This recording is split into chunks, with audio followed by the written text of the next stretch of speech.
I lived here for a very long time, 22 years in Santa Fe, New Mexico. So what do you do in Santa Fe? Nothing. I just go to the hotels, different ones that I like to stay in. I talk to people. I do hiking. You know, I mean, I've lived here a very long time when I had houses, and I sold all the houses, so I just stay in hotels or motels. So you're all set financially. You're just doing a little journey, traveling, and just. I've been doing it a long time, actually. Yeah, but I have money. So there's no 9 to 5 here. You just do whatever you want to do every day. I do whatever I want to do all the time. I'm old. You know, I'm 69 years old. And I get to go and do whatever, and I stay at the hotels. They all know me very well here. And if I'm not here, then I'm in Prescott, Arizona. And if I'm not in Prescott, Arizona, then I'm over in Oregon, because that's where all my houses have been, and I know a lot of people in all the places. So that's just what I do. I just travel, you know, and say hey to people and climb places and whatever. I used to be and I still do this to some degree, animal communication.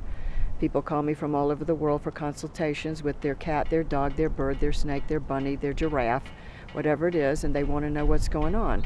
And I say to them, don't tell me anything I don't want to know. I said, you ask your dog or your cat or your bird or your snake one question at a time. I'm going to tell you what's been said or shown, and this progresses like a translated conversation. And this has gone on many, many, many years, and I ended up with, 600 clients internationally. And Penguin Putnam in New York City is a publishing house, and they take care of a lot of the business. And, originally I had been a doctor, and I ended up being this because something happened to me one day that made it so. Would you like to talk about that? Pardon me? Would you like to talk about what happened that day? What happened was I was outside. I was married at the time. My husband and I were both doctors, and excuse me, we had 3 dogs and 7 cats, and I just loved them, and we just thought they were the cutest beings on the planet. And then one day I was having a bad day for some unknown reason, and I was sitting a little bit further out from where we lived, and I was sitting on a rock.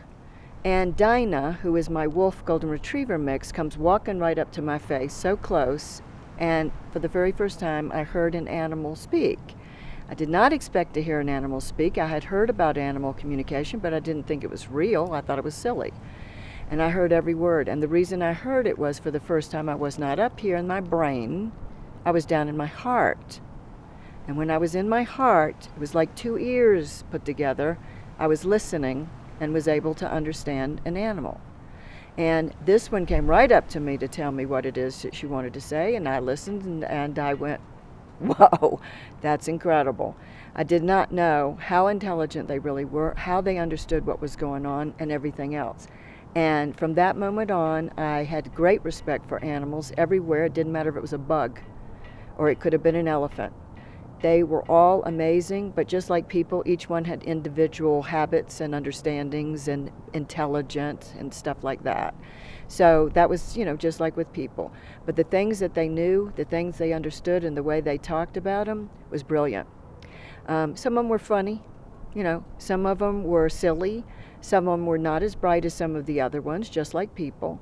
But the things that they explained to me, what they told me, I realized that I'm a moron.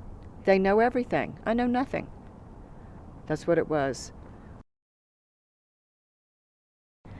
I wasn't in my head for the first time. I was in my heart for the first time because I was always more masculine oriented, and especially doing, doctoring stuff.